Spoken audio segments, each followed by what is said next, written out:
दिल के अरमासूं में बह गए। আচ্ছা, রায়হান ভাই তো আগত আমাকে খুব সময় দিছিল, এখন কেন বা দেখা যায় না রায়হান ভাই? রাহান ভাই তো এখন অনেক বড় লোক হয়ে গেছে, আগের মতো কি এখন আমাদের আর সময় দেয়?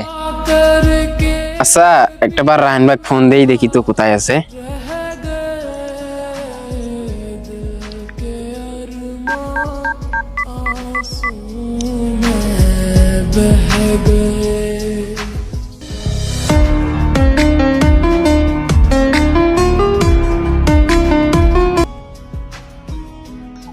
আসসালামু আলাইকুম রায়হান ভাই।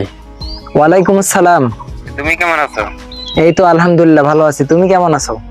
আলহামদুলিল্লাহ ভালো। তা কি অবস্থা? দেখি রায়হান ভাইয়ের তো অনেক টাকা আছে, কিছু টাকা আছে, দেখি কি কয়। হ্যাঁ রায়হান ভাই, একটা সমস্যা তো বলছি। কি বলো, তুমি কি সমস্যায় পড়ছো? 10-15 হাজার টাকা লাগতো তো। আমাকে একটু আগে বলবা না? আমার কাছে একটু আগে প্রায় 50,000 টাকা ছিল, এখন 1 টাকাও নাই। যে কয় টাকা আছে এগুলো টাকা আমার পকেট খরচে না আটে, কিভাবে টাকা দেই ওরে? আচ্ছা বন্ধু, আমি দেখতেছি কি করা যায়, ম্যানেজ করতে পারি কিনা। আচ্ছা ওয়েট, আমি একটু পরে তোমাকে ফোন দিয়ে জানাচ্ছি, ঠিক আছে?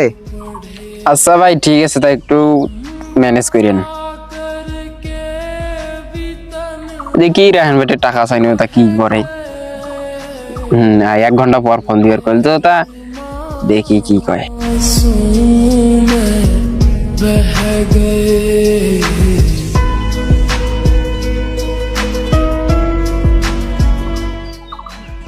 বন্ধু 50 মিনিট তো হয়ে গেল, তার রায়হান ভাই আর একবার ফোন দেবো।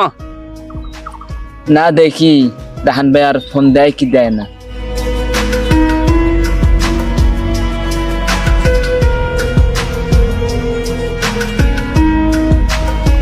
দেখতে দেখতে তো 2 ঘন্টা হয়ে যাচ্ছে প্রায়, তা আর একবার ফোন দিয়ে দেখি। আপনি যে নম্বরে কল করেছেন নম্বরটি এই মুহূর্তে বন্ধ আছে। গ্রামীণ ফোন নম্বরে ওয়েলকাম টিম সেট করতে দাও। ফোন তো বন্ধ দেখাচ্ছে না, আরও দেবো একবার। থাক, আর রাহান ভাই ফোন দেওয়ার দরকার নাই। রাহান ভাই বোঝা হয়েছে, ফোনও দিবে না আর টাকা দিবে না। আচ্ছা ঠিক আছে, দুকাল ফোন বন্ধ করে দিতে চলে যাই, পরীক্ষা তো করলো।